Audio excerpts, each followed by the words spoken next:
Assalamualaikum Sobat Tani, selamat pagi ya. Kita jumpa lagi di channel saya dan juga di lahan yang sama seperti yang kemarin kita lakukan pemupukan. Pada hari ini kita fokus pembahasan pada pengendalian gulma ya. Jadi banyak yang juga bertanya tentang pengendalian gulma. Hal yang perlu diperhatikan dalam pengendalian gulma adalah pertama saat pengendalian nantinya ya. Jadi saat pengendalian gulma, kalau yang kita pakai adalah teknik ya antara kimia dan mekanis ya. Jadi pada saat ini kita terapkan kimia, nanti pada umur kurang lebih 25-30 baru kita lakukan secara mekanis ya. Ini untuk agar kita tidak terlalu waktu kita terlalu habis untuk mengurusi gulma ya. Jadi dua cara kita lakukan sekaligus. Cuma penerapan yang harus kita bijak menerapkan pada pengendalian gulma adalah saat kita menyemprotkan herbisida atau racun rumput ya, umur padi harus di kisaran 10-15 hari ya.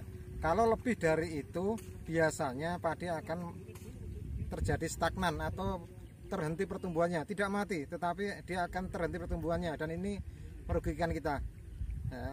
Kalau pada saat umur 10-15 hari insya Allah tidak akan terjadi stagnan.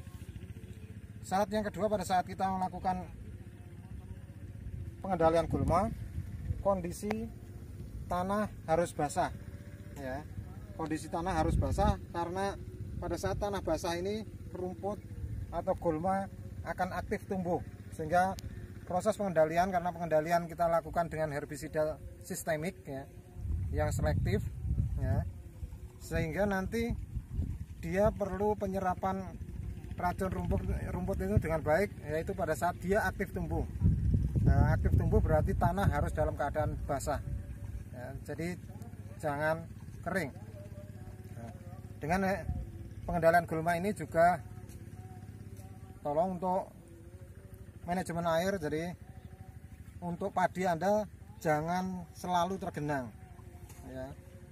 Jadi sisihkan waktu untuk dalam keadaan kering atau 4-5 hari tanpa diairi, kemudian diairi lagi ya. Kita tutup pengairannya sampai dia mengering sendiri 4-5 hari ya. Setelah itu kita airi lagi. Inilah yang disebut irigasi intermiten atau berselang.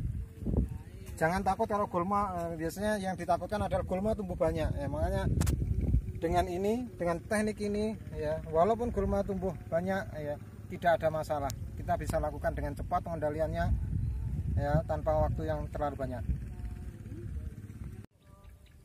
Ini lahan saya umur 14 hari setelah tanam ya, dengan metode irigasi berselang atau intermiten, di mana 1 hari kita isi air, 4 hari kita hentikan atau kita tutup tanpa pengairan ya.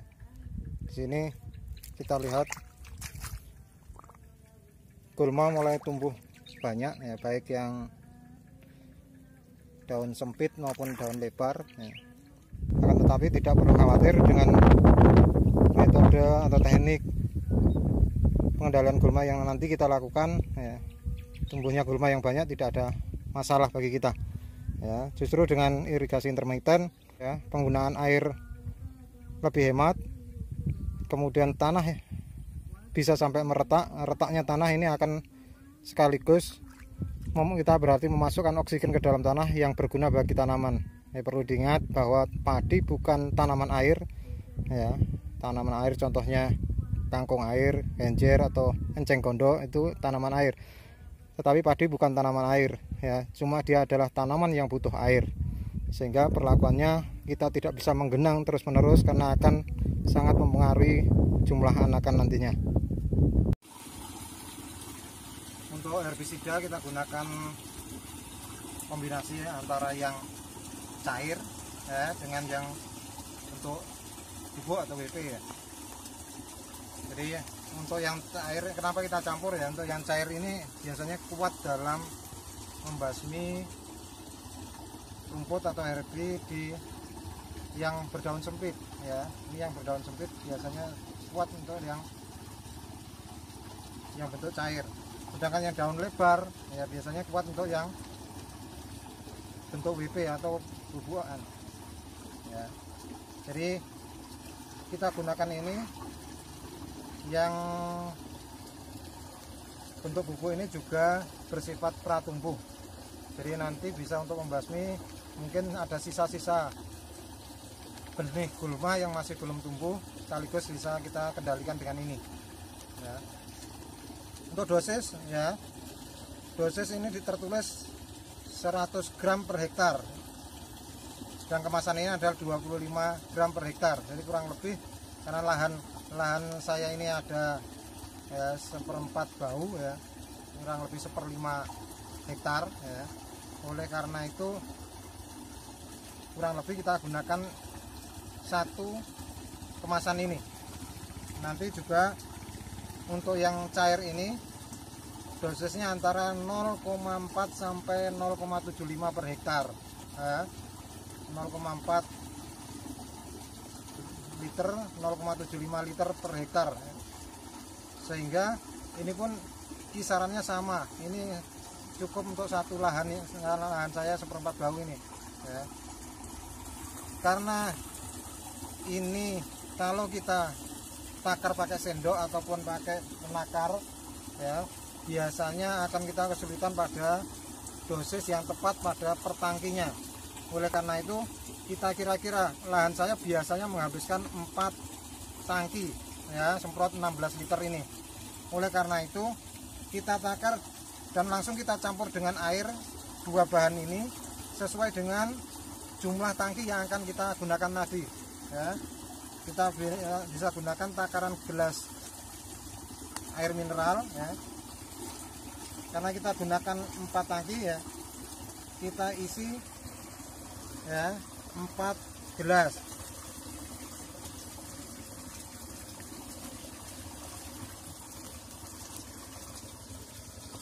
Ini teknik agar nanti jumlah konsentrasi herbisida pada per tangkinya akan sama ya.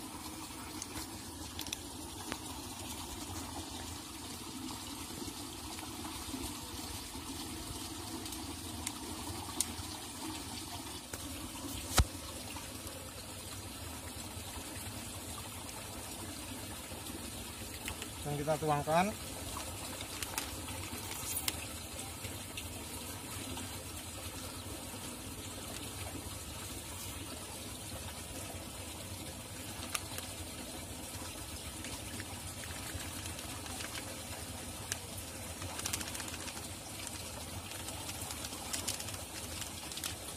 Ini bentuk buku ini ya, yang lebih sulit dalam proses penakaran. Kita pakai sendok belum tentu berat per gramnya, berat per gram untuk per sendoknya juga sama. Sehingga kalau dengan proses kita campurkan, kita bentuk emulsi dalam air, akan lebih mudah kita menakarnya agar sama per tangkinya.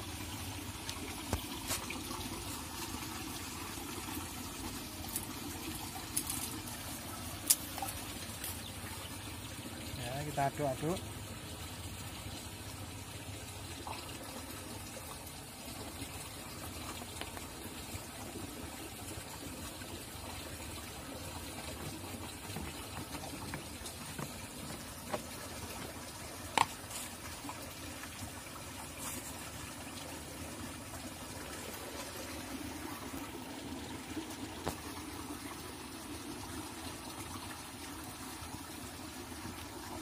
Karena tadi sudah kita takar 4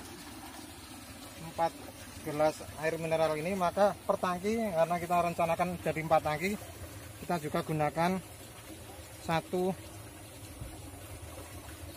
gelas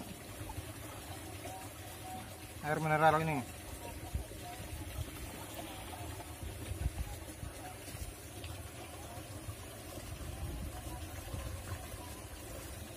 Ya, tinggal kita penuhi.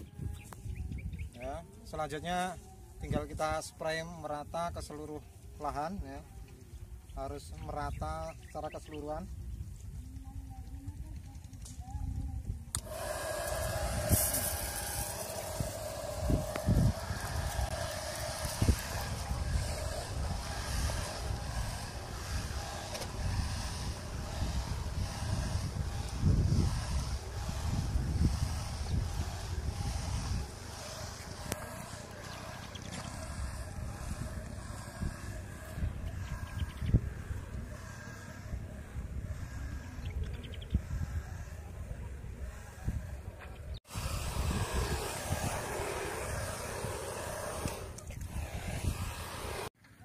Jadi ini aplikasi herbisidanya.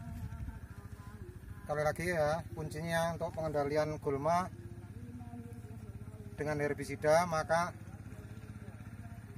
umur tanaman harus 10-15 hari setelah tanam. Ya, pada saat itu gulma sudah tumbuh dan tanaman masih muda. Gulma juga masih aktif tumbuh. Kemudian lahan harus dalam kondisi basah. Jangan terlalu tergenang juga ya, karena seperti ini nanti kita kurangi lagi airnya ya, sampai nanti cukup basah gitu aja. Nah, sekali lagi ini untuk menghemat tenaga Anda agar tidak terlalu terkonsentrasi pada pertumbuhan gulma ya. Demikian untuk channel kita pada hari ini. Ini dari pengalaman pribadi saya dalam mengelola lahan saya ini. Kalau ada hal-hal yang tidak sesuai dengan pengalaman Anda, monggo bisa kirim saran di komentar ya, nanti kita bisa diskusi. Terima kasih. Jangan lupa like, subscribe ya, dan komen. Terima kasih. Assalamualaikum warahmatullahi wabarakatuh. Untuk sesi terakhir ya, setelah aplikasi penyemprotan kita selesai laksanakan, jangan lupa kita tutup lubang pemasukan air ke lahan ya. Kita tutup agar air baik dari pengairan maupun air hujan tidak masuk terlalu besar ke lahan kita. Akan tapi selanjutnya nanti setelah 3 hari baru air kita masukkan kembali.